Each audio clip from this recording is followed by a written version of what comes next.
अस्सलाम वालेकुम, welcome back. Chapter 1। इस चैप्टर में वो खास बात है जो किसी और चैप्टर में नहीं है। 25 चैप्टर्स में से जिस चैप्टर पे कसम खा के कहा जा सकता है कि इसमें से सवाल आना ही आना है, क्योंकि ये एक अलग ग्रेड है। कोई और ग्रेड ऐसी नहीं है इसमें सिर्फ एक ही चैप्टर हो, तो ये अकेली ग्रेड है। मतलब हमारे जो सिलेबस में जितनी भी 6 ग्रेड्स हैं उनमें से ये ग्रेड है जो कि वाहिद ग्रेड है, जो कि अकेली बनी हुई है, 5-7 नंबर टाइप की ग्रेड बनी हुई है। तो आप 3 से 5-6 नंबर टाइप का सवाल एक्सपेक्ट कर सकते हैं। इस चैप्टर की सबसे अच्छी बात और सबसे बुरी बात एक ही है, इसमें से लाजमी सवाल आना है। ये सबसे बुरी बात भी है, और जो छोड़ो ये चैप्टर, अच्छी बात भी है कि बस इसमें से एक ही सवाल आना है। यानी इसमें से औसतन 4-5 से 5-6 नंबर का सवाल आप एक्सपेक्ट कर सकते हैं। तो ये इसकी अच्छाई भी है कि ये कर लो तो 3-5 नंबर कंफर्म। और अगेन ये भी बड़ी अच्छी बात है कि अगर आप इसे छोड़ भी दें तो भी आपको पता होता है कि आपने दुख सिर्फ 3 से 6 नंबर का उठाया है, उससे ज्यादा का दुख नहीं उठाया। इतना तो वैसे ही बंदा छोड़ देता है, ये रंग नंबर है। ऐसा सोचने वाले जो है ना वो गलत है। अगर कभी भी पेपर में आपका इस तरह का दिल बनने लगे कि जी छोड़ दूं या इस तरह से करके, कम से कम ये वीडियो एक दफा सुन लीजिएगा, चैप्टर रिवाइज जरूर हो जाए खतरों से टक्कर। 1973 का आइन के तनाजुर में हम जो है ना वो एक चैप्टर पढ़ने लगे हैं। बेसिकली ये पाकिस्तान का लीगल सिस्टम हमें बताया गया है, और अगेन जाहिर है इसमें काफी मजे की डिस्कशन है, मजे की तस्वीरें भी हैं। खैर बहुत ज्यादा इतनी मजेदार भी नहीं, और ये बेइज्जती करा देता है। ये हमारी मजबूत डेमोक्रेसी, ठीक है।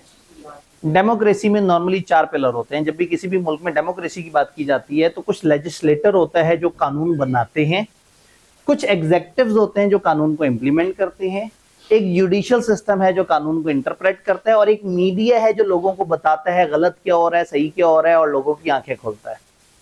पाकिस्तान में से मीडिया वाले पिलर को तो साइड में फेंक दें, ठीक है, क्योंकि ये तो पता नहीं क्या कर रहा है, ठीक है। ये एंजॉय कर रहा होता है, ये इसको सनसनी पसंद है, इसको लोगों के मरने की खबर, आग लगने की खबर, लोग सड़ गए, तबाह हो गए, बर्बाद हो गए, ये बहुत एंजॉय करता है। तो फिलहाल मीडिया तो एक ट्रू डेमोक्रेसी की डेफिनेशन पे पूरा नहीं उतर रहा। फिर अब बिल्डिंग को सहारा देने के लिए पाकिस्तान में जो लेजिस्लेटर है इसके 2 हिस्से हम कर देते हैं। एक को हम कह देते हैं ईवान सदर, एक को हम कह देते हैं पार्लियामेंट। पार्लियामेंट में वो अपर हाउस और लोअर हाउस का कॉन्सेप्ट होता है, यानी कि नेशनल असेंबली और सेनेट का कॉन्सेप्ट होता है, और ईवान सदर इंडिपेंडेंटली काम कर रहा होता है। यानी पाकिस्तान के अंदर कानून बनाने वाले 2 तरह के इदारे हैं, या सदर और उसका सिस्टम, या पार्लियामेंट और उसका सिस्टम। तो ये चैप्टर हमें पहले थोड़ा सा लेजिस्लेटर का तारुफ कराता है कि वो क्या है, किस तरह से चल रहे हैं, फिर उसके बाद हमें स्टेप बाय स्टेप कानून बनाने का प्रोसेस बताते हैं, और एंड पे फिर आइन का पाकिस्तान के तारुफ कराते हैं, और उसके अंदर जो टिपिकल कुछ कॉमन बातें लिखी हुई हैं उसके बारे में किताब आइडिया दे रही होती है। तो होता क्या है, मुल्क चलता किस तरह से, मुल्क चलता इस तरह से है कि कुछ हमारी तरफ से हमने नुमाइंदे भेजे होते हैं। बड़ा प्यारा सिस्टम है डेमोक्रेसी, बहुत बड़ा नफीस सिस्टम अगर फॉलो हो जाए। हम तमाम लोगों ने अपने अपने इलाके से सबसे मुत्तकी, परहेजगार, आबिद व जाहिद बंदा चूज करना होता है। द बेस्ट पर्सन, जो हमारे पूरे इलाके का बेस्ट पर्सन है, पूरे इलाके के लोगों के दिल की धड़कन, दिल की आवाज है वो आदमी। सारे लोग, अब चाहे वो बलूचिस्तान में किसी जगह पे हो, चाहे वो पंजाब में किसी जगह पे हो, हर बंदे को हमेशा ये हक हासिल है कि वो अपने इलाके में अच्छे कैंडिडेट के लिए अपनी आवाज उठा सकता है। तो तमाम लोग जो है ना अपने अपने इलाके से दी बेस्ट पर्सन, जो उन्हें लगता है कि इस इलाके के मसले और पाकिस्तान के मसलों को अच्छी तरह से जानता है, वो उसको सिलेक्ट करके एक जगह भेज देते हैं जिसका नाम है नेशनल असेंबली। अच्छा, वहां पे नेशनल असेंबली को सपोर्ट करने के लिए एक पैरेलल इदारा होता है, क्योंकि नेशनल असेंबली में तो लोग दिल की आवाज से आए हैं।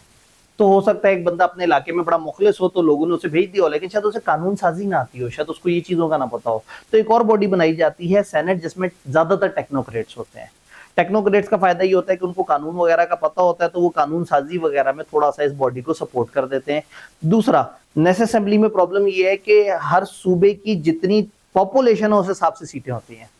तो एक छोटा सूबा, छोटा इन टर्म्स ऑफ पॉपुलेशन, अब बलूचिस्तान वैसे सबसे बड़ा सूबा है लेकिन पॉपुलेशन में एक बड़ा छोटा सा सूबा है। तो उनके बड़े कम लोगों की नुमाइंदगी होती है नेशनल असेंबली, तो वो बेचारे बोलते रह जाते हैं, लेकिन पंजाब वाले अप्रूव करवा लेते हैं कानून। तो सेनेट में फिर क्या होता है, तमाम सूबों को बराबर अक्सरियत दी जाती है। और फॉर एग्जांपल अगर 50 सीटें हैं पंजाब की और 10 सीटें फर्ज करें बलूचिस्तान की, और वहां पे हमने दोनों तरफ से 10-10 सेनेटर लेके आने हैं, तो वहां का हर बंदा एक सेनेटर नॉमिनेट कर सकता है, और यहाँ के 5 बंदे मिलके एक सेनेटर को नॉमिनेट करेंगे। मैं एक बड़ा सिंपल सी बात कर रहा हूँ, अदरवाइज इसका एक बड़ा कम्प्लेक्स सा एक इलेक्शन होता है।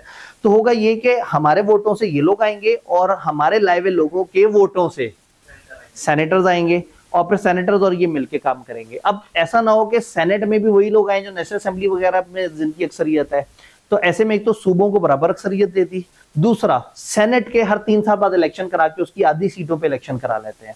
सेनेट जब पहली दफा आई तो 6 साल के लिए सिलेक्ट हुए, आधे कैंडिडेट्स अपॉइंट किए थे।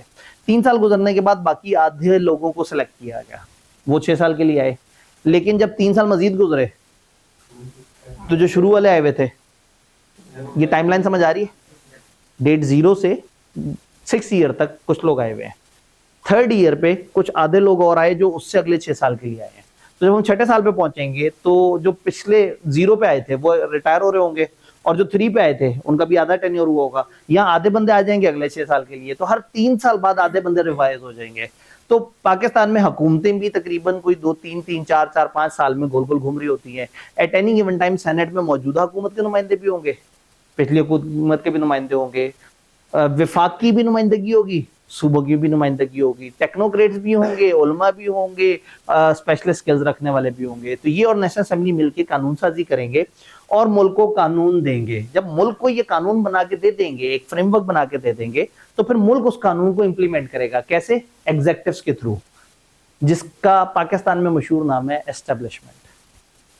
आपके जहन में एस्टेब्लिशमेंट से जो आता है वो नहीं, एस्टेब्लिशमेंट गवर्नमेंट के इदारों को कहते हैं। नैब एस्टेब्लिशमेंट का हिस्सा है, पुलिस एस्टेब्लिशमेंट का हिस्सा है, रेंजर एस्टेब्लिशमेंट का हिस्सा है, हमारे हॉस्पिटल एस्टेब्लिशमेंट का हिस्सा है, हमारे एससीसीपी एस्टेब्लिशमेंट का हिस्सा है। एस्टेब्लिशमेंट इज गवर्नमेंट के डिपार्टमेंट। गवर्नमेंट एक कंपनी की तरह चलती है, जैसे कंपनी की डिवीजन डिपार्टमेंट बने हुए होते हैं, तो गवर्नमेंट अपने कामों को 15-20 मुख्तलिफ डिवीजन में बांटती है। जी हेल्थ का डिवीजन है, ये एजुकेशन का डिवीजन है, ये फॉरेन अफेयर्स का डिवीजन है, ये बाहर वालों से अपने आप को बचाने का डिवीजन है, ये उस तरह का डिवीजन है, ये उस तरह का डिवीजन है। तो ये अलग अलग डिवीजन होते हैं और हर डिवीजन को गवर्नमेंट के ऑफिसर्स चला रहे होते हैं। गवर्नमेंट के ऑफिसर्स 2 लेवल के होते हैं। जो नीचे के लेवल के गवर्नमेंट के ऑफिसर आते हैं वो आते हैं मुख्तलिफ, ये जो इंटरव्यू होते हैं, एनटीएस टेस्ट होता है, अक्सर ओपनिंग आती है, आपने सुना होगा जी फलाना पोजीशन पे गवर्नमेंट बंदे हायर कर रही है। लेकिन जो ऊपर के संजीदा सीनियर लोग चाहिए वो कहाँ से आएंगे? वो मुकाबले के इम्तिहान से आएंगे, सीएसएस, पीएमएस और इस तरह के रूट से आएंगे, जहां पाकिस्तान की क्रीम इकट्ठी की जाएगी। पाकिस्तान में तमाम लोगों के पास ऑप्शन मौजूद है कि वो मुकाबले का इम्तिहान दें। तो हजारों लोगों में से वो जो 200 के करीब बंदे सिलेक्ट होते हैं, तो वो इंटेलेक्चुअली बाकियों से बेहतर कंसिडर किए जाते हैं। देन उनकी बड़ी रिगरस ट्रेनिंग होती है, जिसमें उनको अलग अलग जगह ट्रेन करवा के बाबू बनाया जाता है, उनको सिस्टम चलाना सिखाया जाता है, और फिर वो सिस्टम चलाना भी जानते हैं और वो कॉम्पिटेंट भी लोग होते हैं। तो बड़ा अच्छा निज़ाम होता है इन लोगों का, ये अच्छा सिस्टम चला सकते हैं। लेकिन प्रॉब्लम ये है कि अगर इनको ही सारा निज़ाम दे दिया तो इतने पावरफुल हो जाएंगे कि बेड़ा गर्क कर देंगे। पाकिस्तान में सबसे शुरू में पहली दफा जो मार्शल लॉ और वो उस तरह का लगाया गया, वो एक एग्जेक्टिव्स ने ही आगे आके चीजों को खराब कर दिया था। तो फिर क्या हुआ, इन्होंने आइन में थोड़ा सा इस तरह से सोचा कि नहीं, हमें एक ऊपर पावरफुल बॉडी अपनी बिठानी चाहिए। तो ये जो लेजिस्लेटर है, इसमें जो नेशनल असेंबली में मिस्टर प्राइम मिनिस्टर है, वो अपनी टीम बनाएगा, वो अपनी एक पर्सनल कैबिनेट बनाएगा, उसके वज़रा होंगे, वो हर डिवीजन के ऊपर सर पे एक अपना वजीर बिठा देगा। ये जी हेल्थ का मिनिस्टर है, ये फाइनेंस का मिनिस्टर है, ये एजुकेशन का मिनिस्टर है। तो ऐसे में नीचे एस्टेब्लिशमेंट वाले जो भी कर रहे होंगे, कहीं ना कहीं वो एक वजीर को रिपोर्टेबल होंगे।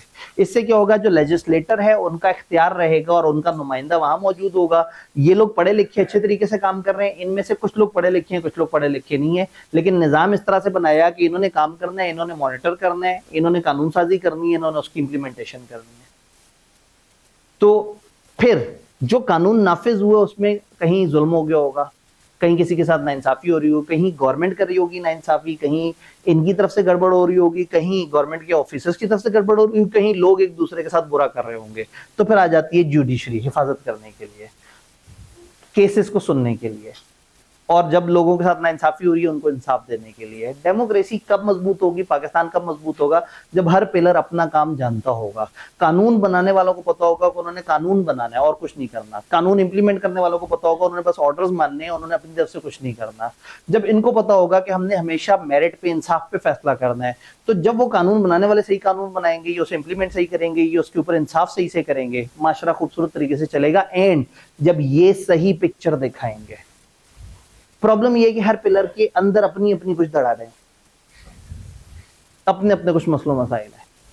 तो एक अच्छी परफेक्ट डेमोक्रेसी हमें नहीं मिल पाती, क्योंकि इंसान इस सब में, हमने ये अजम्पशन ली कि जो कागज पे लिखा है फॉलो हो रहा है, लेकिन हम भूल गए कि इंसान अपने अंदर भी तो गंदा हो सकता है, अपनी उसकी अखलाकी गिरावट भी हो सकती है। वहां से मसला खराब होता है कि चंद बुरे लोग एक पूरे महकमे को खराब कर देते हैं और उर्फ आम में हम कह देते हैं, लो जी गवर्नमेंट के दफातर में काम नहीं हो रहा जी, हॉस्पिटल्स में हमारे साथ बुरा हो रहा है। हॉस्पिटल में बहुत सारे लोग बड़े दिल लगा के बड़ा अच्छा काम भी कर रहे होते हैं, लेकिन चंद बुरे लोगों की वजह से पूरा बदनाम हो जाता है और फिर हमारा ट्रस्ट खत्म हो जाता है टैक्स पेयर का, और फिर हम इन लोगों को वोट देते हुए भी सोचते हैं वोट देने का तो कोई फायदा ही नहीं है। तो निजाम इस तरह से बनाया हुआ, अच्छा इसके अंदर भी दो लोग, सदर और बाकी, और सदर को भी किसी हद तक उनके ऊपर पावर्स दी हैं। वो जो भी कानून बनाएंगे, नीचे वाले दोनों यानी कि सेनेट और नेशनल असेंबली, सदर के अप्रूवल के बगैर वो कानून इंप्लीमेंट नहीं हो सकता। तो ये एक ओवरऑल इंट्रोडक्शन सा है हमारे लीगल सिस्टम का। एक एक करके किताब की नजर में देखते हैं कि चीजें क्या है। क्या जनरली बात समझ आ रही है? स्पेसिफिकली मुख्तलिफ जगह पे जाएंगे, अगर वहां कोई सवाल होगा, अगर वो हमारे सिलेबस के अंदर से होगा मैं जरूर जवाब दे दूंगा, बाहर से होगा तो मैं आपसे कह दूंगा जी आज इस वक्त कम है, आप मुझे ईमेल करके भी सवाल पूछ सकते हैं, नहीं तो आप चैट जीपीटी से भी पूछ सकते हैं। लेजिस्लेशन, ये वो लॉ है जो पार्लियामेंट और अदर बॉडीज जिनको उन्होंने इख्तियार दिया होता है वो लोग बनाते हैं। समटाइम पार्लियामेंट बना रही है, लेकिन समटाइम आप कुछ और बॉडीज को भी डेलीगेट कर देते हैं। याद है कंपनीज एक्ट, एसईसीपी को डेलीगेट कर दिया, और एसईसीपी एस्टेब्लिशमेंट का एक इदारा। तो समटाइम दिस हैपेंस कि आप किसी पढ़े लिखे इदारे को भी कानून बनाने का अमल डेलीगेट कर देते हैं। तो लेजिस्लेशन कहते हैं जो पार्लियामेंट ने कानून बनाया या वो बॉडीज जिसको उसने अथॉरिटी डेलीगेट कर दी। पाकिस्तान में federal parliamentary system of government है, जिसमें प्रेसिडेंट हेड ऑफ स्टेट और prime minister head of government है। स्टेट में और गवर्नमेंट में फर्क है। आपने अक्सर टॉक शोज में सुना होगा कि हुकूमत की बात कर रहे हैं या रियासत की बात कर रहे हैं। पाकिस्तान एक रियासत है, और पाकिस्तान में इस वक्त जो लोग सीटों पे बैठे हुए हैं वो इस वक्त की हुकूमत है। हुकूमत बदलती है, रियासत नहीं बदलती। तो प्रेसिडेंट रियासत का नुमाइंदा है और वजीर आजम हुकूमत का नुमाइंदा है। तो सदर और उसके नीचे जो गवर्नर्स हैं ये पाकिस्तान के लोग होते हैं, ये पाकिस्तान, मिस्टर पाकिस्तान के लोग हैं। और मिस्टर पाकिस्तान का जो एक हुकूमती निजाम है उसको जो हेड कर रहा होता है वो वजीर आजम होता है। तो ये दो तरह के सिस्टम साथ साथ चल रहे हैं, रियासत भी चल रही है और हुकूमत भी चल रही है। तो कुछ चीजें प्रेसिडेंट के साथ लिंक कर दी, गवर्नर्स वाला निजाम, और जो पार्लियामेंट वाली चीजें हैं वो लिंक कर दी वजीर आजम के साथ। तो ये दोनों का मिलके चलना बड़ा जरूरी है। तो आपको पता है अभी तो बड़ा मिलजुल के चल रहे। तो प्रेसिडेंट हेड ऑफ स्टेट है और prime minister head of government है। फेडरल लेजिस्लेटर में मजलिस शूरा होती है। मजलिस शूरा नॉर्मली दो बॉडीज को कहते हैं, नॉर्मली सेनेट और नेशनल असेंबली को कंबाइंड मजलिस शूरा कहते हैं। लेकिन अगर आप उस पूरे को काउंट कर लें कि ये पार्लियामेंट है, तो आप दूसरी तरफ से जनाब सदर को जोड़ के इनको भी मजलिस शूरा कह सकते हैं। तो मजलिस शूरा इज जिसमें ये दो बॉडीज या तीन बॉडीज, एक दूसरी जो पार्लियामेंट बॉडी है उसके अंदर दो बॉडीज है, सेनेट और नेशनल असेंबली। इनमें से अपर हाउस कौन सा होता है? सेनेट अपर हाउस होता है और वो लोअर हाउस होता है नेशनल असेंबली। देन हमारे पास निजाम आता है प्रेसिडेंट, ठीक है। प्रेसिडेंट हेड ऑफ स्टेट होता है, रियासत का बाप होता है, रियासत का हेड होता है, और सिंबल ऑफ यूनिटी, अखुवत या गानगत का मजहर होता है। आइन है, क्या करें अब आइन में तो जो लिखा है वो तो बताना है ना। मैं इसलिए कहा था प्रैक्टिकल रियलिटी डिफरेंट हो, लेकिन कानून। President must be Muslim. President 5 साल के लिए इलेक्ट होता है और इसको सब मिलकर इलेक्ट करते हैं, सेनेट, नेशनल असेंबली और प्रोविंशियल असेंबली। इसका एक पूरा सिस्टम होता है जो इनका अपेंडिक्स में है। कभी सर्च करना हो चैट जीपीटी पे सर्च कीजिएगा, बड़ा मजेदार सा इलेक्शन होता है, लेकिन उसमें भी पावर ज्यादा नेशनल असेंबली को मिल जाती है। तो नॉर्मली जो मेजॉरिटी पार्टी नेशनल असेंबली होती है, यूजुअली वही जो बंदा नॉमिनेट करते हैं, ज्यादातर वही प्रेसिडेंट बनता है। ये प्रेसिडेंट दोबारा से री इलेक्शन के लिए भी एलिजिबल हो सकता है, लेकिन 2 लगातार टर्म्स के बाद नहीं आएगा, एक टर्म का गैप लेगा, उसके बाद दोबारा से एलिजिबल हो जाएगा। प्रेसिडेंट वो कानून अप्रूव करता है जो नेशनल असेंबली और उसके बाद सेनेट ने देखे होते हैं, बाद में प्रेसिडेंट उसे देखता है। आखिरी बड़ा प्यारा जुमला है, he guides prime minister in matters of national importance. मुल्क की उमूर सलामती के ऊपर बड़े खूबसूरत मशवरे देता है वजीर आजम को। ठीक है, जो लिखा है पढ़ लें, खैर है, कोई बात नहीं, देख लेते हैं। बहुत सारे प्राइम मिनिस्टर नजर आ गए, मौजूदा, पुराने और नया।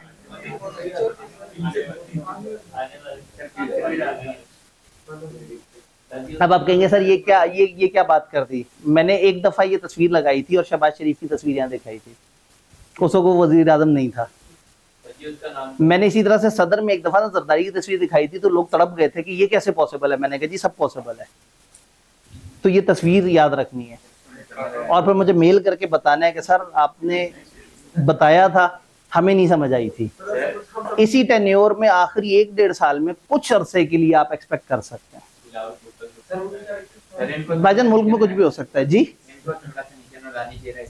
इनको थोड़ा अब असल में इन्होंने अपने सुपाई छोड़ दी है ना। अब जो है ना, एक तरफ भाई है, एक तरफ बेटी है, और जो है ना उन्होंने जो है ना, एक ने पाकिस्तान संभाला हुआ है, एक ने पंजाब संभाला हुआ है। अच्छा जी, इधर आए इधर आए। ये असल में टॉपिक ऐसा है जिसमें सियासी होने जी जी क्या है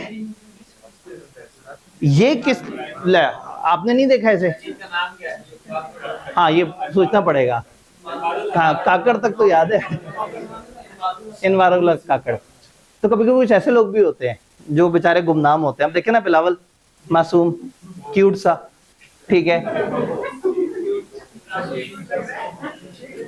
भाई। आपको मुझे एक बात बताएं, आपको नौजवानों का नुमाइंदा चाहिए ना।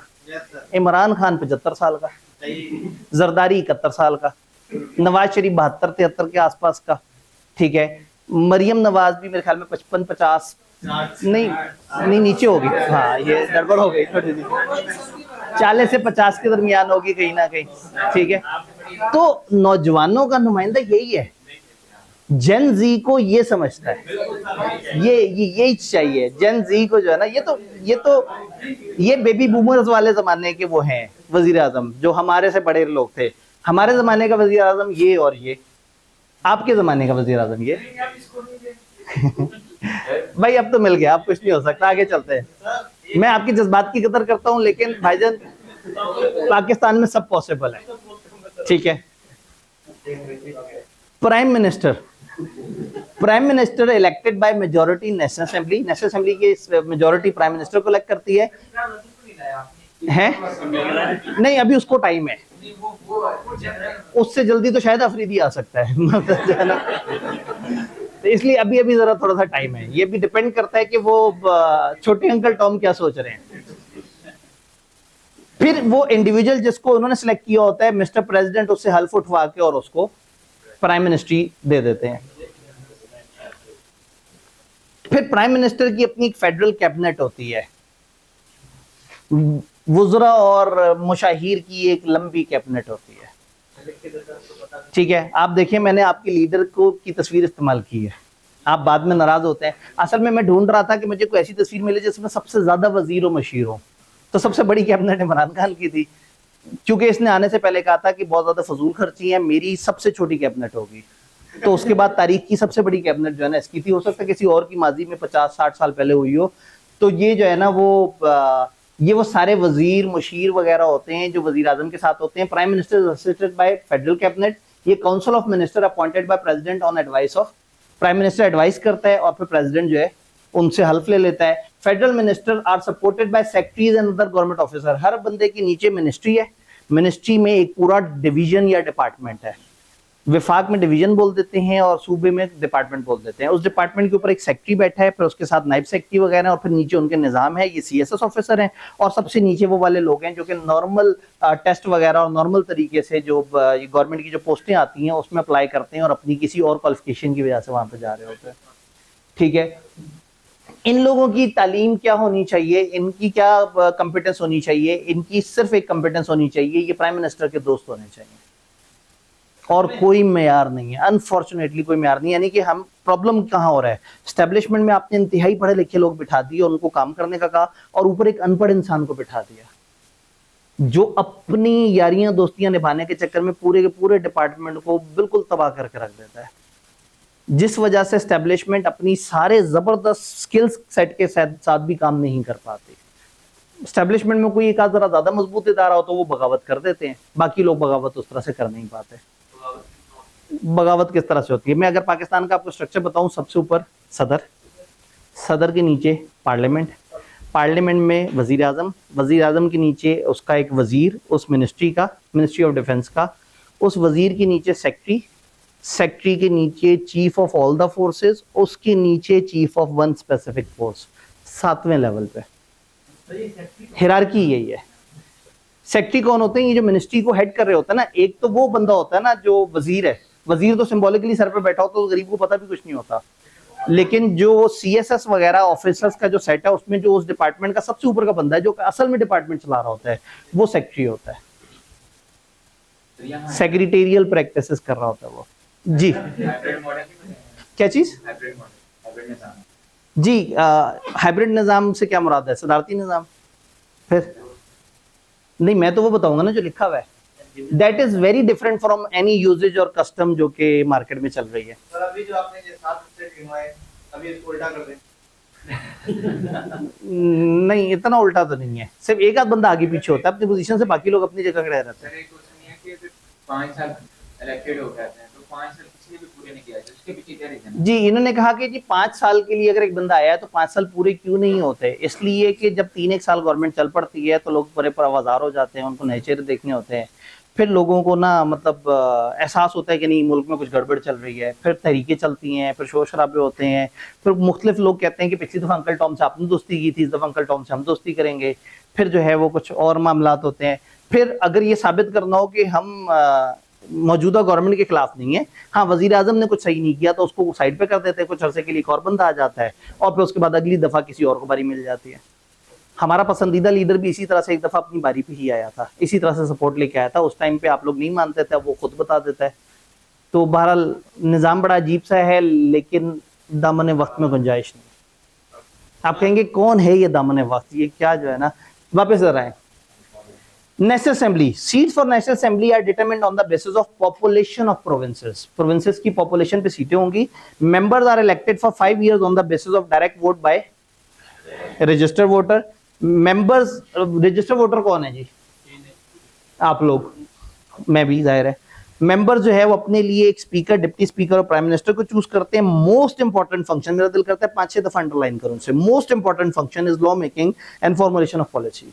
और जो काम ये सबसे कम करते हैं वो लॉ मेकिंग है। पुल बनाना इनका काम नहीं है, सड़क बनाना इनका काम नहीं है, मोटरवे बनाना इनका काम नहीं है, बेवकूफ बनाना इनका काम नहीं है। मैंने कहा जरा सारी सियासी पार्टीज कवर कर दो ना, अभी तक सिर्फ एक हाथ का जिक्र हो रहा था। ठीक है, ये इनका काम ही नहीं है। आप कानून बनाएं और कानून बड़ा मजबूत किस्म का दें और दें उसको एस्टेब्लिशमेंट को और कहें इसको इंप्लीमेंट करो, लेकिन प्रॉब्लम है उसके सर पे जो मिनिस्टर है वो आपका अपना बैठा हुआ है, वो कहता है सबके लिए कानून लगाओ, मेरे रिश्तेदारों को बख्श दो। फिर वजीर आजम कहता है मेरे दोस्तों को बख्श दो, तो वजीर आला कहता है मेरे दोस्तों को बख्श दो, उनके रिश्तेदारों को बख्श दो। तो पता ही लगता है कि जो असल में जिन्होंने नुकसान करना था, जिनके लिए कानून बना, वो 80% लोग बख्शे जाते हैं और हम पकड़े जाते हैं। हम हमेशा जो है ना वो, मतलब मैं वो नहीं होता वो जो एक फिल्म में कि वो 4 बंदे खड़े में, वो कहता है जो बहादुर आ गया है उसको मिशन पे भेजना है, वो 3 पीछे हो जाते हैं। तो वो हमेशा लेफ्ट राइट होके सोच रहा होता है कि यार मैं हमेशा आगे खुद ब खुद कैसे आ जाता हूँ। तो जब भी एक कानून इंप्लीमेंट होता है तो इनका चालान होगा, इनको पकड़ के जेल में डालेंगे, उनको जुर्माना होगा, और जो बड़ा होगा वो शराबों की बोतलों के साथ भी फिर रहा होगा तो लोगों से शहद ही मानेंगे। ठीक है, वो अपने महल में जो है वो जो मर्जी याशी मचा रहा होगा, आप उसको क्या कहूँ, रियासत मदीना ही मानेंगे। नेक्स्ट, अनफॉर्चुनेटली ना सबके पास अपना अपना कार्ड है बेचने को, कोई मजहब कार्ड बेच रहा है, कोई जो है ना खिदमत कार्ड बेच रहा है, कोई कुछ कर रहा है। वापस आते हैं, मैं बहकता चला जाऊंगा, आप लोग मुझे जो है ना वो फंसा देंगे। भाईजान आगे, सेनेट, सेनेट भी एक बॉडी है। वापस इधर, वापस, आज मकसद अजीम है हमारा। परमानेंट लेजिस्लेटिव बॉडी, ये परमानेंट बॉडी है, परमानेंट यानी कि सेनेट कभी खत्म नहीं होती। नेशनल असेंबली डिसॉल्व हो जाएगी, जाएगी, आएगी, निगरान होंगे, सेनेट हर वक्त जिंदा रहेगी क्योंकि आधे बंदे तो हर वक्त मौजूद है।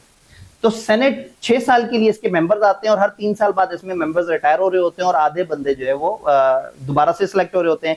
मेंबर्स चेयरमैन और डिप्टी चेयरमैन को अपने लिए चूज करते हैं। सेनेट का रोल है प्रमोट करें नेशनल कोहेजन को, मुल्की हम आहंगी को।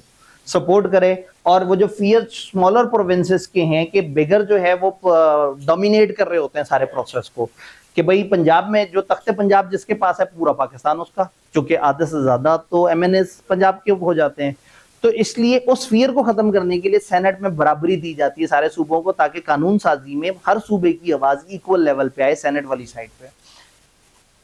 Chairman next in line to act as president है चेयरमैन सेनेट। अगर किसी वक्त प्रेसिडेंट अचानक से जगह खाली हो जाए तो फौरी तौर पे ये कायम मकाम प्रेसिडेंट बन जाएगा चेयरमैन सेनेट, तभी इसके ऊपर भी अच्छी खासी पॉलिटिक्स होती है। जितने भी कानून है सिवाय पैसों वाले, पैसों की तकसीम के, ये नेशनल असेंबली पास करती है और इनको सेनेट भी अप्रूव करती है। यानी सारे बिल्स दोनों अप्रूव करेंगे, लेकिन जो पैसों वाले बिल हैं उस नेशनल असेंबली ने कर दिया तो विद और विदाउट सबमिशन टू सेनेट वो काम चला सकते हैं। देन आगे बढ़ते हैं। यहां तक कोई कंफ्यूजन है तो जल्दी से बताएं। कोई कंफ्यूजन नहीं? गुड। मनी बिल और जो बाकी मनी बिल में क्या होगा, मनी बिल क्या होता है, जो आपके फाइनेंस बिल वगैरह नहीं होते कि पैसों की क्या तकसीम होगी। अब नेशनल असेंबली सेनेट इनका प्रोसेस इतना लंबा होता है कि आप ये देखें कि हमारी एजुकेशन स्कीम 10-11 महीने तक लटकी रही वहां पे, तब जाके उसकी गरीब की बारी आई। तो पता नहीं कौन कौन से मामला तो कितने कई साल तक देखे ही नहीं जाते। तो अगर आपने एक पैसों का बिल बनाया होगा कि इस दफा तालीम पे इतना लगाएंगे, सेहत पे इतना लगाएंगे, और ये सेनेट और वजीर आजम, ये सेनेट और पार्लियामेंट अगर पिंग पोंग खेलते रहे एक दूसरे के साथ कि इसने उनको भेज दिया, उसने कहा नहीं इसमें मसला है, उसने दोबारा उनको भेजा, तो ये तो हमारा नुकसान हो जाएगा। तो मनी बिल में आप चाहें तो सेनेट की अप्रूवल लें, और सम टाइम आप सेनेट की अप्रूवल के बगैर भी उसको ओके करवा सकते हैं। तो all money bill shall originate in National Assembly and after it has been passed by Assembly it shall be without being submission transmitted to Senate। अभी विदाउट इसलिए है कि वाजिब नहीं है, लेकिन आप चाहें उनकी अप्रूवल लेना तो आप ले सकते हैं, लेकिन अगर वो नखरे कर रहे हैं तो कोई मसला नहीं है, आप डायरेक्ट प्रेसिडेंट को भेज दें। अगर प्रेसिडेंट नखरे करे जी, वो आगे हम फ्लो चार्ट में देखेंगे। ऑर्डिनेंस प्रेसिडेंट की तरफ से डायरेक्ट आता है। प्रेसिडेंट अगर रातों रात कोई कानून मुल्क में लेके आना चाहे, जैसे कंपनीज ऑर्डिनेंस 2016 जो अगेन क्रैश कोर्स था, तो हमने हिस्ट्री नहीं पढ़ी थी, हमारा 2017 का एक्ट जिस तरह से आया उसके पीछे एक बड़ी लंबी चौड़ी कोशिशें थी 2-2.5 साल की, और उसमें फिर जब एक्ट नहीं पास हो पा रहा था तो फिर उस वक्त सदर को जो है ना वो बीच में लाके और उससे कंपनीज ऑर्डिनेंस 2016 आ गया था। और फिर जब वो आ गया तो फिर उसके बाद फिर पार्लियामेंट को उसको देखना था। क्यों? क्योंकि प्रेसिडेंट के पास पावर है कि वो ऑर्डिनेंस कभी भी बना सकता है जब नॉर्मली नेशनल असेंबली सेशन में नहीं होती। ये ऑर्डिनेंस के पास सेम पावर है जो कि पार्लियामेंट के एक्ट की होती है।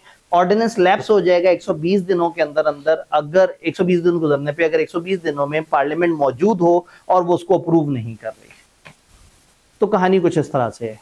अब ये जो कानून साजी का प्रोसेस है, ये एक फ्लो चार्ट में बताया हुआ, आपको फ्लो चार्ट ना समझ आए तो इंग्लिश भी लिखी हुई है। ये फ्लो चार्ट क्या कह रहा है? प्रोसेस ऑफ लेजिस्लेशन जब नेशनल असेंबली सेशन में और जब नेशनल असेंबली सेशन में ना हो।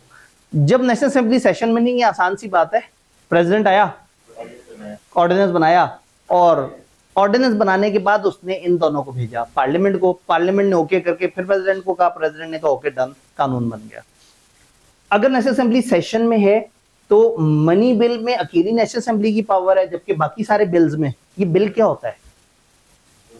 कोई भी कानून जिसको अप्रूव होना है ना, वो पहले बिल की फॉर्म में पेश होता है, फिर बिल की फॉर्म में फॉर एग्जांपल यहां पेश हुआ, ये से ओके करेंगे, फिर इन्हें भेज देंगे। ये भी अगर इसे ओके करेंगे तो ये प्रेसिडेंट को भेज देंगे। हो सकता है यहां ओरिजिनेट हुआ हो तो पहले ये से ओके करेंगे, फिर उन्हें भेज देंगे, फिर वो भी उसे ओके करेंगे, तो यहाँ ये तो हो गई बड़ी हैप्पी एंडिंग। लेकिन कभी कभी खराब भी मामला होता है, इन्होंने ओके किया, उन्हें भेजा, उन्होंने कहा हम नहीं मानते, तो फिर प्रॉब्लम्स उसमें बताओ, प्रॉब्लम ये इन्हें बताएंगे, और जब ये प्रॉब्लम रिजॉल्व कर देंगे तो फिर वो प्रेसिडेंट को चला जाएगा। ये अगर इन्हें कहेंगे हमें इशू है और ये ना माने इस बात को, तो फिर इनकी ज्वाइंट सिटिंग करवानी पड़ेगी। तो ज्वाइंट सिटिंग में अपर हाउस वाले भी लोअर हाउस वाले भी बैठे होंगे, सारे एक जगह इकट्ठे होंगे, और फिर एक वोटिंग होगी, उसमें दोनों हाउसेस के लोग मौजूद होंगे, तो वहां पे थोड़ी सी पावर गेम डिफरेंट हो जाएगी, और फिर वो ज्वाइंट सिटिंग में चल रहा होगा। अगर ये इनको भेजें कानून और ये सिरे से रिजेक्ट कर दें तो इनको रीजन देनी पड़ेगी। फर्ज करें ये दोनों अपनी तरफ से ओके करके कानून प्रेसिडेंट को भेज दें, तो प्रेसिडेंट चाहे तो उसे ओके कर दे, वो एक्ट लॉ बन जाएगा, चाहे तो उसे रिजेक्ट कर दे। अगर वो रिजेक्ट करेगा तो वो बताएगा कि क्या प्रॉब्लम्स हैं, वो अमेंडमेंट बताएगा इनको, और जब इनको बताएगा तो फिर इनका ज्वाइंट सेशन का इजलास करवाएंगे और वो उसको अमेंडमेंट्स को देखेंगे, ओके करेंगे, और ओके करने के बाद वो दोबारा प्रेसिडेंट से कहेंगे कि ये आपकी बातें पूरी हो गई हैं, अब आपने जो बात की थी जब हमने ओके कर दी है, अब प्रेसिडेंट को प्रूफ करना पड़ जाएगा। मजबूरी है, यानी कि अगर उसने कहा कि जी इसमें ये चीज ऐसे करो, ये चीज ऐसे कर दी उन्होंने, अगर ना की जी। अब अगेन अगर उन्होंने नहीं की, यानी कि वो ज्वाइंट सेशन है, उन्होंने कहा नहीं ये तो बात बड़ी अजीब सी है, तो मुल्क में वो कानून ही नहीं आएगा। तो पाकिस्तान में कानून की सबसे पावरफुल सीट है जनाब सदर। सदर को इम्यूनिटी हासिल होती है, यानी कि ये तरमीम हो या ना हो, सदर हमेशा जब तक सीट पे बैठा होता है उसको इम्यूनिटी हासिल होती है। इस तरमीम से ये हो रहा था कि उसको लाइफ टाइम इम्यूनिटी मिल जानी थी। तो इम्यूनिटी का मतलब है सदर हमारे मुल्क का सबसे ऊपर का करेक्टर है लॉ में, तो हम ये नहीं मानते कि वो एक बुरा आदमी होगा, या ये मानना हमारे लिए शर्मनाक है कि वो बुरा आदमी है, तो उसके ऊपर कोई लीगल केस नहीं कर सकता पाकिस्तान में। इससे पहले कि आप थोड़े से कंफ्यूज हो, इसको इंग्लिश में भी देख लेते हैं। एक bill in respect of any matter में originate in either house, bill किसी भी हाउस में ओरिजिनेट हो सकता है। फिर अगर किसी हाउस जहां ओरिजिनेट हुआ पास हो गया तो भेज दिया जाएगा अदर हाउस को। अगर बिल अदर हाउस ने भी ओके विदाउट अमेंडमेंट कर दिया तो प्रेसिडेंट को भेज दिया जाएगा, और अगर बिल विद अमेंडमेंट हुआ तो वो वापस आ जाएगा पिछले हाउस को, और वहां उस हाउस ने भी अगर ओके कर दिया तो प्रेसिडेंट को चला जाएगा। फॉलोइंग केसेस में ज्वाइंट सिटिंग होगी। अगर एक बिल रिजेक्ट कर दिया अदर हाउस ने, या उसने 90 दिन में पास नहीं किया, या बिल एक हाउस ने तब्दीली के साथ पिछले वाले को भेजा था और पिछले वाले ने उसको नहीं माना, तो फिर क्या होगा, ज्वाइंट सेशन होगा। तो जहां मेजोरिटी वोट्स, जितने बंदे प्रेजेंट इन पर्सन होंगे उनकी जो मेजोरिटी वोट आ जाएंगे उसके हिसाब से वो अप्रूव हो जाएगा, वो प्रेसिडेंट को भेज देंगे। प्रेसिडेंट का क्या मामला है, प्रेसिडेंट 10 दिन में अप्रूव करेगा बिल या रिटर्न कर देगा रिकंसिडरेशन के लिए। अगर उसने रिटर्न कर दिया तो पार्लियामेंट ऐसे ज्वाइंट सिटिंग में देखेगी, और अगर विद और विदाउट अमेंडमेंट आगे हो गया तो पार्लियामेंट वो प्रेसिडेंट को दोबारा भेज देंगे। अगर उसकी अमेंडमेंट मान के की है तो उस पर वाजिब है, और अगर उसकी अमेंडमेंट नहीं मानी तो उसकी मर्जी, अगर वो उसे रिजेक्ट करना चाहे तो वो रिजेक्ट कर सकता है। नेशनल असेंबली अगर डिसॉल्व हो जाए, नेशनल असेंबली सेनेट चल रही है, नेशनल असेंबली बेचारी कई दफा खत्म हो जाती है। एक बिल नेशनल असेंबली में स्टार्ट हुआ था, ये भी सोच रहे थे और ये डूब गए, तो बिल भी डूब जाएगा। लेकिन बिल अगर सेनेट में है और नेशनल असेंबली वाले डूब गए तो बिल खत्म नहीं होगा, नई असेंबली आएगी, ये सेनेट वाले उनको वो वाला बिल दे देंगे। तो अगर बिल अप्रूव कर दिया सेनेट ने, या अभी वो सोच रहे हैं और नेशनल असेंबली खत्म हुई है तो फर्क नहीं पड़ता, लेकिन नेशनल असेंबली देख रही है या उन्होंने अप्रूव किया और अभी सेनेट ने ओके नहीं किया था, ये डूब गए, तो बिल भी साथ डूब जाएगा। तो ये दो बातें यहाँ पे लिखने की कोशिश की है। तो ये हमारे एक लेजिस्लेशन का सिस्टम है पाकिस्तान के अंदर। सिवाय डेलीगेटेड लेजिस्लेशन की हमने बात पढ़ ली है। इस चैप्टर के दो हिस्से हैं, ये लॉजिकल हिस्सा है और जो पहला वाला हिस्सा है वो प्योर क्रैमिंग है। सवाल हमेशा उन्होंने क्रैमिंग वाले पूछे हैं, लेकिन ये पढ़ के समझ आ जाता है, उसको लाजमी रटा लगाना पड़ता है। भाई का सवाल लेते हैं, 2 से 3 सवाल लेते हैं और आगे बढ़ते हैं। बिल ओरिजिनेट हुआ है नेशनल असेंबली में और नेशनल असेंबली डिसॉल्व हो गई तो बिल भी डिसॉल्व हो गया। ठीक है, अगर नेशनल असेंबली ने अप्रूव करके सेनेट भेज दिया फिर वो डिसॉल्व हो गई तो बिल रहेगा जी। अगर सेनेट ने नेशनल असेंबली के पास भेज दिया, नेशनल असेंबली ने अप्रूव कर दिया अप्रूव करके और इनके पास भेजा है, अभी इन्होंने ओके नहीं किया, अभी कंसिडर नहीं किया और वो डूब गए, तो बिल भी डूब गया। पर वो वहां से ओरिजिनेट होके अप्रूव हो गया था ना। यहाँ पे आया। जिन लोगों ने अप्रूव किया था वो रहे नहीं, और जिन्होंने देखा ही नहीं वो नए लोगों से नई चीज देख लेंगे। अगर वो बिल इधर आके अगर इधर आके अप्रूव हो गया होता तो फिर वो बिल ना डूबता। अगर आप गौर से देखें तो पीछे जो नीचे 2 लाइन लिखी है उनमें से एक जगह पे ये वाली बात भी लिखी हुई है जी। क्लियर। डेलीगेटेड लेजिस्लेशन, डेलीगेट मतलब जब किसी को आगे फॉरवर्ड कर देते हैं जी। यहाँ पे लिखा हुआ है if the bill is pending in senate जी, pending in senate, not passed by national assembly, ठीक है, बिल शैल नॉट लैप्स। हाँ, तो आप गलत वाला जुमला पढ़ रहे हैं, दूसरा पढ़े। उसने कहा bill is pending in national assembly और pass but it is pending in senate. जी जी, अब ये जो और के बाद लिखे ये आप वाला केस था, दोबारा पढ़ें। If a bill is pending in national assembly और पास, तो अब इसको पढ़ें। If a bill is passed by national assembly pending in senate, तो आगे क्या लिखा है, बिल क्या होगा, बिल शैल लैप्स हो जाएगा। वही मैं कह रहा था, ठीक हो गया। वापस इधर आते हैं। डेलीगेटेड लेजिस्लेशन, जब आप लॉ बनाने का काम क्या करते हैं, किसी और को डेलीगेटेड। ओहो, ब्रेक में याद ही नहीं रहा, मैं सोच रहा था मैं आप लोगों की चाय का कह दूं। चलें, अब तो अब किस्मत से तो नहीं लड़ सकते ना, आप तो फिर बिरयानी कहाँ से आ गया, अस्तगफिरुल्लाह। ये ऐसे लोगों को गोली मार देनी चाहिए। अच्छा, चाय तो शायद इतनी जल्दी नहीं बना सकेंगे, लेकिन हो सकता है जूस हो उनके पास, लेकिन आपके गले खराब हो जाएंगे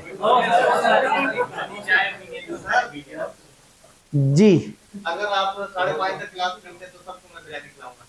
ओए होए होए, ये जो है ना, ये भाई को पता है कि मेरी जो है ना, मैंने कल बताया था कि मेरी क्लास के बाद एक एक्टिविटी है जिधर मुझे पहुंचना है, तो इन्होंने ना मजबूरी, इम्पॉसिबल कॉन्ट्रैक्ट इवेंट अच्छा जी, तो फिर जो है वो क्या कहते हैं, इनसे पूछते हैं क्या ये चाय हमें जल्दी दे सकते हैं? कोई बात नहीं, अगर क्लास खत्म भी हो जाए तो मैंने 4:30 तक गुंजाइश ले ली है अगले सर से, ठीक है, लेकिन चाय कई दफा आधे घंटे में भी नहीं पहुंचती जब ज्यादा होती है जी।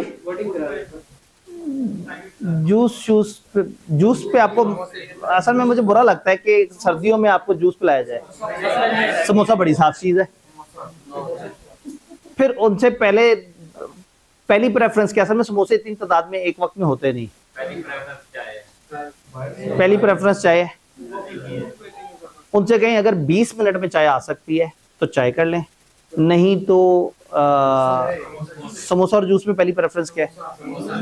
ठीक है, जितने समोसे मिल जाएं और जो बच गया वो जूस, लेकिन फिर लड़ेंगे ये लोग। किस्मत पे है। अब आप लोगों ने अपनी जगह नहीं बदलनी, वो यहां से देना शुरू करेंगे तो ठीक हो गया। तो आप उन्हें इस तरह से कह दें, लेकिन 20 मिनट में अगर चाय बन सकती है तो चाय अच्छा है। अब उन्हें गिनने तो दें जी। कुछ लोगों को चाय पसंद नहीं है, चलो शुक्र है मेरे थोड़े से पैसे बच जाएंगे, ठीक है। वक्त का मैं मुकाबला सख्त, वापस इधर। डेलीगेटेड लेजिस्लेशन, एहतियातन 1-2 एक्स्ट्रा ले आइएगा। वैसे नहीं, अब तक जो नहीं आया वो उसने तो नहीं आना, ठीक है, बस ठीक है। फिर अब अगर कोई नया बच्चा आए तो आपने उसे देख के जो है ना उसको कहना है वो उधर किनारे पे जाके बैठ जाए, ठीक है जी। तो डेलीगेटेड लेजिस्लेशन, इसमें क्या होता है, कानून बनाने का इख्तियार एक बॉडी आगे किसी को डेलीगेट कर देती है। डेलीगेट मतलब आगे पास ऑन कर देना। जैसे अगर टैक्स का लॉ बनाना और एफबीआर को कह दिया जाए कि तुम लॉ बनाओ, तो बड़ा अच्छा लॉ बनाएंगे क्योंकि उनको डे टू डे टैक्स के मसले पता है। तो अगर एसईसीपी से कहेंगे तुम कम्पनी लॉ बताओ, तो वो बड़ी अच्छी तरह से सारी चीजें जानते हैं और जगह जगह में भी स्पेसिफाइड लिख के अपनी भी चीजें ऐड कर देंगे। तो ये बड़ा मजे का सिस्टम होता है जिसमें आप डेलीगेट कर देते हैं। इसका कोई फायदा नुकसान है? फायदा क्या है? स्पेशलिस्ट, फ्रंटमैन, वो जो डे टू डे देख रहे हैं, और वो स्पेशलिस्ट भी तो हैं। अब पार्लियामेंट वाला तो जागीरदार है, सियासतदान है, बिजनेसमैन है, वडेरा है, उसको तो कानून की डेप्थ नहीं पता। तो ये जब ये लोग बनाएंगे एस्टेब्लिशमेंट वाले, तो वो एक अच्छा कानून होगा, फास्ट होगा, अच्छे तरीके से वेल डिफाइंड होगा, टेक्निकल एक्सपर्टीज होगी। लेकिन नुकसान क्या है? वो अपनी पावर्स का गलत इस्तेमाल कर सकते हैं। बहुत लंबा चौड़ा लॉ बना दें जिसको बाद में बदलते हुए हर वक्त पार्लियामेंट वाले सर पकड़ के बैठ जाएं, यार ये 2000 सफ़े का कानून है, इसका हम क्या करें इसके साथ। तो ये मसला भी हो सकता है। दूसरा, वो जो हमने वाहिद काम दिया था पार्लियामेंट को कानून बनाने वाला, अगर उसने वो भी डेलीगेट कर दिया तो ये तो कोई बहुत अच्छी बात नहीं है। तो बहरहाल जल्दी से इसकी इंग्लिश देख लेते हैं। डेलीगेटेड लेजिस्लेशन का मतलब है डेलीगेट करते हैं power of making legislation to an executive. Executive समझ आता है ना, एस्टेब्लिशमेंट, इदारा कोई। पार्लियामेंट के पास पावर है कि वो रिस्ट्रिक्ट और डिफाइन कर सकते हैं कि तुम किस हद तक वो कर सकते हो, और इन रूल्स को चैलेंज कर सकते हैं कोर्ट में। अगर पार्लियामेंट ने जो उनको इख्तियारात दिए थे, अगर उन्होंने अपने इख्तियारात से तजावुज़ किया तो उनको चैलेंज भी किया जा सकता है। फायदे नुकसान क्या है? टाइम बच जाता है, पार्लियामेंट को टाइम मिल जाता है कुछ और कानून पास करने का जो उन्होंने और फॉरवर्ड करने में।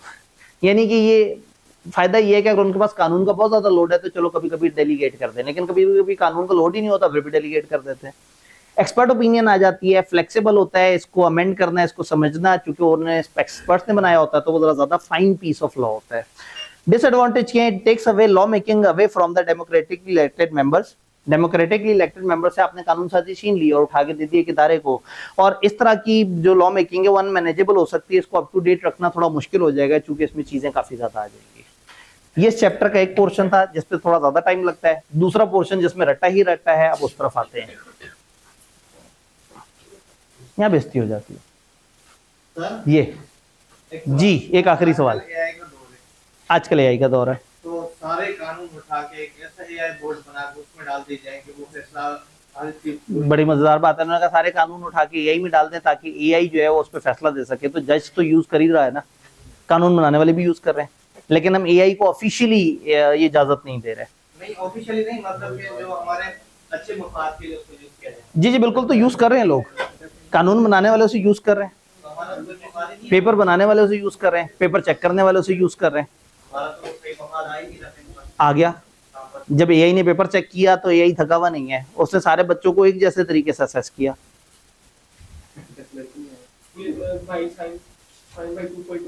हाँ ठीक है जी, ये तो जो है ना वो बाकी लोगों को एहसास हुआ, ये जो है ना वो उन्होंने कहा ये तो भाई जो है ना वो प्री रिजल्ट क्लास में एक भाई होते थे साइम, ठीक है, वो काफी ज्यादा सवाल पूछते थे, तो इन्होंने कहा ये तो साइम पार्ट 2 है। हाँ नहीं, इनके सवाल कभी कभी लॉजिकल भी होते हैं। हाँ नहीं, असल में वो साइम भाई के साथ कंपेयर करें तो साइम भाई अगर 20% रेलेवेंट है तो ये तकरीबन 60% रेलेवेंट है, तो थोड़े थोड़े से रेलेवेंट भी होते हैं, लेकिन बहरहाल वक्त कम और मुकाबला सकता है। कानून, कानून किसे कहते हैं? सेट ऑफ रूल्स, कानून इसे कहते हैं, कानून इसे कहते हैं। कानून सेट ऑफ रूल्स या system of rules of conduct जो कि स्टेट बनाती है ताकि लोगों को कंट्रोल कर सके। मर्केंटाइल लॉ किसे कहते हैं? तिजारती कानून को। सिविल लॉ का एक वो पोर्शन है जिसमें हम लोगों ने जो लोगों से मामलात होंगे उसके लिए जो कानून बनाया हुआ है उसको हम कहते हैं मर्केंटाइल लॉ। तो पार्टनरशिप और जो कॉन्ट्रैक्ट एक्ट है ये दोनों नॉर्मली मर्केंटाइल लॉ कहलाते हैं।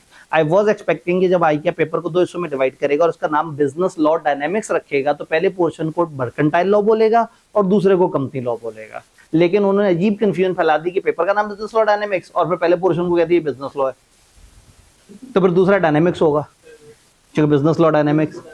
तो बहरहाल ये जो हमने पढ़ा that was technically mercantile law, majority उसमें से मर्केंटाइल लॉ था, लेकिन चूंकि उसमें चैप्टर 1, 14, 15 भी थे तो इसलिए उसको बिजनेस लॉ ओवरऑल कह देते हैं। पाकिस्तान में लॉ कहां से आता है? 1973 हमारा मेन कानून है, कोई भी लॉ इसके अगेंस्ट नहीं जा सकता और ये सबसे मेन चीज है यहाँ पे। उसके अलावा लॉ आता है लेजिस्लेशन से, एक्ट ऑफ पार्लियामेंट भी हो सकता है, ऑर्डिनेंस भी हो सकता है, डेलीगेटेड लेजिस्लेशन भी हो सकता है।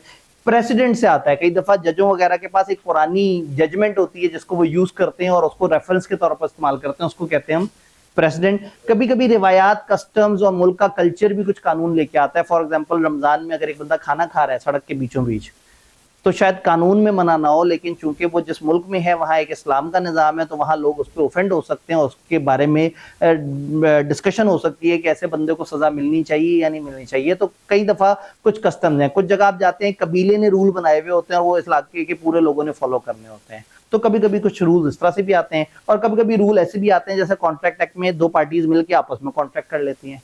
तो कॉन्ट्रैक्ट से, कस्टम से, प्रेसिडेंट से या लेजिस्लेशन से नॉर्मली कानून आता है। कानून फिर होते हैं आपके 2 तरह के, एक को हम कहते हैं सिविल लॉ और एक को हम कहते हैं क्रिमिनल लॉ। मैं नॉर्मली इसको डिफरेंशिएट ऐसे करता हूं कि लोगों का लोगों से मामला सिविल लॉ है और लोगों का गवर्नमेंट से मामला क्रिमिनल लॉ है। 2 इंसानों ने आपस में एग्रीमेंट किया, एक ने दूसरे को चिलगोजे नहीं दिए तो दूसरा उससे जाके पैसे रिकवर करे, ये इंसान का इंसान से मामला है। एक इंसान ने कत्ल कर दिया, अब ये इंसानियत का मामला है। स्टेट आएगी, एक तरफ की पार्टी स्टेट होगी और वो डिफेंड करेगी मजलूम को और कहेगी कि ये मेरे साथ तुमने बुरा किया है, मेरी रियासत के साथ बुरा किया है। तो क्रिमिनल लॉ में 1 पार्टी स्टेट है, प्राइवेट इंडिविजुअल्स नहीं है, जबकि यहाँ दोनों तरफ आम इंसान होते हैं। तो सिविल इंसानों के इंसानों से मामला और क्रिमिनल में गवर्नमेंट का लोगों से मामला। तो अगर आपने गवर्नमेंट का कानून तोड़ा है या अरे हाँ नहीं ये असल में क्लास गलत सोच रहे होंगे आप, डाटा तो नहीं सोच रहे? अच्छा लॉ वाली क्लास ठीक है, लेकिन आपको फिर बिल्कुल कॉर्नर पे जाके बैठना पड़ेगा। इसके पीछे एक वजह है। अभी थोड़ी देर पहले जो है ना यहाँ पे कुछ खाने पीने की बात हुई, हमने बंदे गिने थे तो तब तक आप गिनती में नहीं थे, तो हमने सोचा अब कौन आएगा। तो चलें अच्छा ये एंड ऑफ सेशन की डिस्कशन सुन लेंगे, आपके लिए वही काफी है। बाकी लोग अगर कोई चाय वगैरह पी रहे हो तो आप उदास नहीं होंगे। ठीक हो गया, सही है, ठीक है। अच्छा बच्चा, देखा सीखें, कुछ सीखें। आप हर वक्त चाय की बातें करते रहते हैं और जूस की बातें करते रहते हैं। अच्छा जी इधर इधर वापस आते हैं। सिविल और क्रिमिनल लॉ हम समझ रहे थे। सिविल लॉ क्या करता है? राइट्स और ड्यूटीज पर्संस की आपस में सेट कर देता है। जिनके राइट अफेक्ट होते हैं वो जो रॉन्ग डूअर्स हैं उनसे पैसे मांग सकते हैं या उनसे कंपनसेशन ले सकते हैं। सिविल लॉ की वायलेशन रॉन्ग डूइंग टॉर्ट कहलाता है। एक बंदे ने कॉन्ट्रैक्ट करके चिलगोजे टाइम पे नहीं सप्लाई किए तो अब आप जाके उसे कत्ल नहीं कर देंगे, उसे जेल में नहीं डाल देंगे, उसने बुरा किया, एक इंसान से जाती एग्रीमेंट करके बुरा किया, तो इसको हम टॉर्ट रॉन्ग डूइंग कहते हैं। लेकिन क्रिमिनल लॉ क्या है? Concern with conduct that is considered so undesirable के स्टेट पनिश करती है डिसोबे करने वालों को, लीगल एक्शन उनके खिलाफ लिए जा सकते हैं। स्टेट एक तरफ की पार्टी और दूसरी तरफ की पार्टी वो रॉन्ग डूअर होता है। यहां पर्पस होता है कि इंजर्ड को कंपनसेशन मिले, यहां मकसद होता है जालिम को सजा हो। यहां जितना नुकसान हुआ है उतना ही होगा, यहां नुकसान होगा या नहीं होगा गवर्नमेंट सजा देगी। आपने सिग्नल तोड़ा, आपने जुर्म किया, आप किसी का नुकसान कर सकते थे, चालान देना होगा। जबकि यहां अगर नुकसान होगा तभी याद है कॉन्ट्रैक्ट एक्ट वगैरह में, तभी कंपनसेशन मिलेगी। बर्डन ऑफ प्रूफ, यहाँ पे प्रोबेबिलिटी होता है, अगर ज्यादातर लग रहा है कि बंदा गलत है ये सही है तो सजा हो जाती है। लेकिन यहाँ बियॉन्ड ऑल डाउट्स 100% तय करना पड़ता है, क्योंकि आप एक बंदे को हो सकता है सजाए मौत दे रहे हो सकता है आप उसे जेल डाल रहे हो सकता है आप बहुत बड़ा जुर्माना कर रहे हो, तो यहाँ पे बहुत अच्छी तरह से केस वेरीफाई होता है। वहां बस ये होता है कि इफ दिस इज फील कि वो ज्यादा जालिम था, ये कम जालिम था, तो फैसला हो जाता है। यहाँ रेमेडी, यहाँ नॉर्मली डैमेजेस, पेनल्टीज, परफॉर्मेंस, इस तरह का वो होता है। और यहाँ नॉर्मली क्या होता है, सजा होती है, सजाए मौत भी हो सकती है, कैद भी हो सकती है, जुर्माने भी हो सकते हैं। इसकी कुछ एग्जांपल्स, कॉपीराइट डिस्प्यूट, ये जो एक बंदा की किताब को दूसरे चोरी कर लेता है। कैरेक्टर डिफेमेशन क्लेम, कि अगर आप किसी के ऊपर किसी को वो करें, किसी के ऊपर हमला करते हैं, फॉर एग्जांपल कोई भी आसपास से अचानक से मेरे पे केस कर दे कि आपकी एक वीडियो देखी, आपने जो है ना कुछ आसपास के कॉलेजेस के ऊपर एतराज करने की कोशिश की, character defamation. Dispute, breach of contract, अगर आप कॉन्ट्रैक्ट देखें, पार्टनरशिप देखें, तो बड़ी बेस्ट एग्जांपल है सिविल लॉ की। क्रिमिनल लॉ की हमारे सिलेबस में हमने एंटी मनी लॉन्ड्रिंग पढ़ा है, फिर पाकिस्तान पीनल कोड दफा ताजीरात का बार बार जिक्र होता था। उसके अलावा भी बहुत सारे इलेक्ट्रॉनिक क्राइम और इस तरह से कानून नजर आते हैं। तो ये सिविल और क्रिमिनल लॉ का डिफरेंस है, लेकिन जो असल तकलीफ बात है वो ये नहीं है, वो ये है कि हमारा आइन 10 अप्रैल 1973 को पैदा हुआ और 14 अगस्त 1973 को रेटिफाई हुआ। उन्होंने कहा अच्छी तारीख है, आज इसको कंफर्म कर देते हैं। कॉन्स्टिट्यूशन सुप्रीम लॉ है, गवर्निंग स्ट्रक्चर बनाता है। कोई पार्लियामेंट लॉ ऐसा नहीं बना सकती जो हमारे आइन के अगेंस्ट हो। आइन को हम जो है ना एक बड़ी मुकद्दस किताब मानते हैं, और इसमें अमेंडमेंट भी इतने आराम से नहीं होती, बहुत बड़ी अक्सरियत से इसमें अमेंडमेंट होती है। आइन में प्रीएम्बल है, प्रीफेस है, दिबाचा, 12 पार्ट्स में उन्होंने 12 अलग अलग टॉपिक्स पे बात की है, और फिर इसके स्केजुअल एंड पे जो कि आपको हेल्प करते हैं। जैसे टैक्स में नहीं होता एंड पे स्केजुअल की, जिस पे टैक्स रेट लिखे हुए हैं, कंपनीज एक्ट एंड पे होता है, फॉर्मेट दिया हुआ होता है मेमोरेंडम आर्टिकल्स वगैरह का, तो इसके भी कुछ स्केजुअल है। अनफॉर्चुनेटली वो एक्सपेक्ट करते हैं कि हम इन सारे पार्ट्स में जो लिखा हुआ है वो भी पता होगा और इनके नाम भी पता होंगे स्केजुअल्स के कि ये क्या है। तो मैं जल्दी जल्दी से आपको दिखाता हूँ। प्रीएम्बल में क्या होगा, हम कहेंगे जो ऑब्जेक्टिव्स हैं कॉन्स्टिट्यूशन के वो बताए जाएंगे, और ये कि जी मुस्लिम्स यहाँ पे इस मुल्क में अपने इस्लाम और सुन्ना की रोशनी के मुताबिक अपने काम सही से कर सकेंगे, माइनॉरिटीज को भी हम प्रोटेक्ट करेंगे, और लोगों के फंडामेंटल राइट्स की बात प्रीएम्बल ने इस तरह की प्यारी प्यारी सी बातें की हैं। इंट्रोडक्टरी में उसने बताया कि ये मुल्क पाकिस्तान कहलाएगा, इस्लामिक रिपब्लिक ऑफ पाकिस्तान, और ये इसकी टेरिटरीज हैं, इतने इसके सूबे हैं, और किसी भी किस्म की एक्सप्लॉयटेशन और इंडिविजुअल्स के राइट्स यहाँ पे बर्दाश्त नहीं होंगे। फिर ये जो अगला पार्ट है वो बताता है fundamental rights and principle of policy, state क्या है, उसके लॉस क्या हैं, लोगों के बेसिक राइट्स क्या हैं, उनके पास क्या हकूक हैं। फिर जो अगला पोर्शन है वो बताता है फेडरेशन क्या होगी, प्रेसिडेंट कैसे आएगा, उसकी क्या टर्म होगी, पावर क्या होगी, कैसे निकलेगा, पार्लियामेंट क्या होगी, उनकी मीटिंग्स कैसे होंगी, वो कानून कैसे पास करेंगे, जैसे अभी थोड़े पहले जो बातें पढ़ रहे थे। अब ये वो पोर्शन है जिसमें उन्होंने बस आपको तारुफ कराया है कि हर पार्ट में क्या लिखा है। मैंने जो काम के वर्ड्स है वो अंडरलाइन किए हैं, लेकिन आगे मैं एक और डॉक्यूमेंट दिखाऊंगा जो जरा ज्यादा काम का है।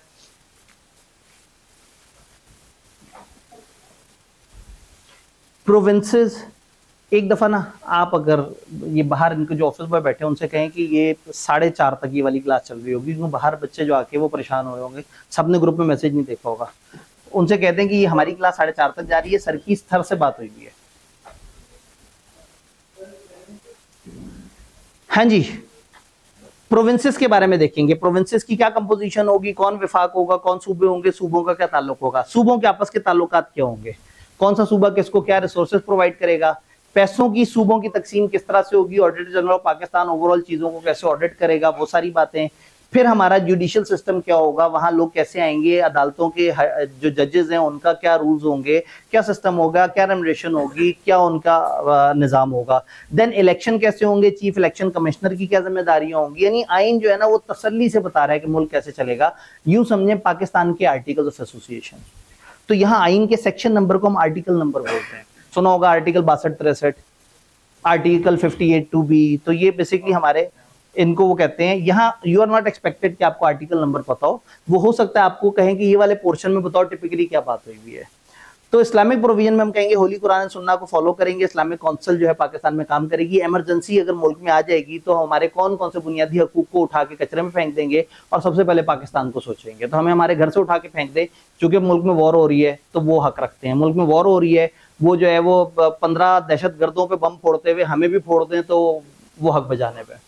तो इस तरह की बातें इमरजेंसी प्रोविजन में भी हैं। कॉन्स्टिट्यूशन की अमेंडमेंट कैसे होगी, क्या वो होगा, फिर इसमें मिसक्लेनियस में उन्होंने कहा पब्लिक सर्विस कमीशन और आर्म फोर्सेस वगैरह के फंक्शंस क्या होंगे, ट्राइबल एरियाज और बाकी सारी चीज़ों के बारे में, फिर नेशनल लैंग्वेज क्या होगी। फिर 5 स्केड्यूल हैं, ये स्केड्यूल बताता है कि हमारे फलाना आर्टिकल से कौन कौन से लॉ एग्जाम्प्ट है। ये स्केड्यूल हमें इलेक्शन ऑफ प्रेसिडेंट का पूरा निजाम समझाता है। ये हमें बताता है कि डिफरेंट जो ऑफिस बेरर ओथ कसम खा रहे होते हैं, हल्फ ले रहे होते हैं, उसमें क्या लिखा होगा। ये बताता है पाकिस्तान में कौन कौन से लॉज हैं, और ये बताता है कि जजेस की जो रेमुनरेशन और उसका निजाम क्या होगा। यहाँ आईकेप की एक्सपेक्टेशन है कि वो कोई भी एरिया में से अचानक से आपसे पूछ सकता है कि जी इसमें क्या क्या चीजें हैं। तो इसके बजाय मैंने ना एक थोड़ा सा छोटा डॉक्यूमेंट बनाया है जो आपके पास किताब में भी आ रहा होगा। इसमें क्या किया है, हर किसी के कुछ कीवर्ड्स लिख दिए हैं, ताकि पेपर में जरूरी नहीं कि आप पूरे पूरे जुमले याद करके गए हो, आपने कीवर्ड्स देखे हुए हो तो आपको पता हो कि आपने क्या करना है और चीजों को किस तरह से लेके चलना है। तो क्या यहाँ पे ये सारी बात आप सबको समझ आ रही है?